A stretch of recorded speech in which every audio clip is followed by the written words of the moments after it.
Joe Concha. Joe, here we go again. Identity politics. I think that's really hurting the Democrat Party because it's so divisive.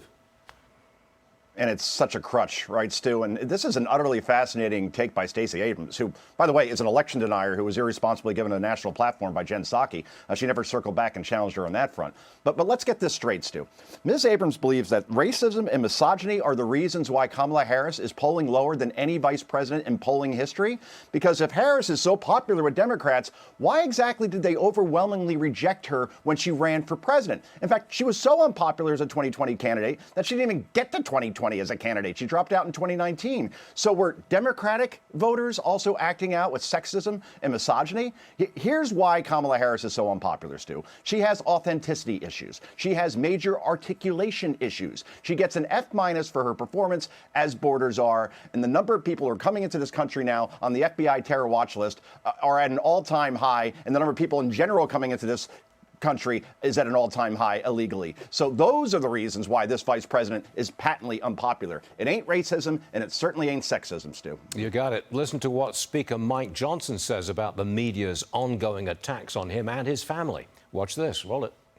Okay. I've been labeled all kinds of stuff, but these people don't know me.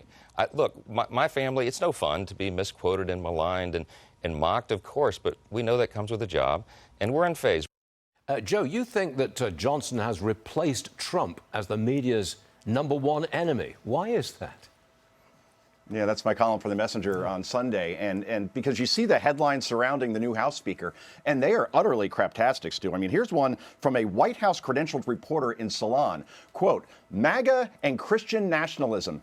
Bigger threat to America than Hamas could ever be. You heard that correctly. An insidious terror organization who just butchered more than 1,400 Israelis, 31 Americans less than a month ago is not as dangerous as Trump supporters and Christians in this country. And the fact that Salon thought it was a great idea to publish this, not only publish it, they're still actively promoting it. It's utterly sick, especially considering that Americans are still being held hostage over in Gaza. And here's another one, Stu, from the Daily Beast. Quote, Mike Johnson doesn't have any retirement savings, own a single stock, or have any assets at all. He has less than $5,000 in his bank account. He's got a $250,000 mortgage, a home equity loan, and a personal loan. So what's his retirement plan? To lobby? Well, a few things to unpack here, Stu. 2/3 of Americans can't even afford a $400 emergency right now. Maybe that's why his savings are so low. Members of Congress owning stock, that's something that everybody from AOC to Josh Hawley are against for obvious reasons. And Johnson's eligible for a congressional pension at age 62. So that will help his retirement. So this whole thing, like he's not elitist enough to be House Speaker, that's one heck of an argument. But overall, it's been nothing but negative coverage for this House Speaker because of the letter next to his name, Stu.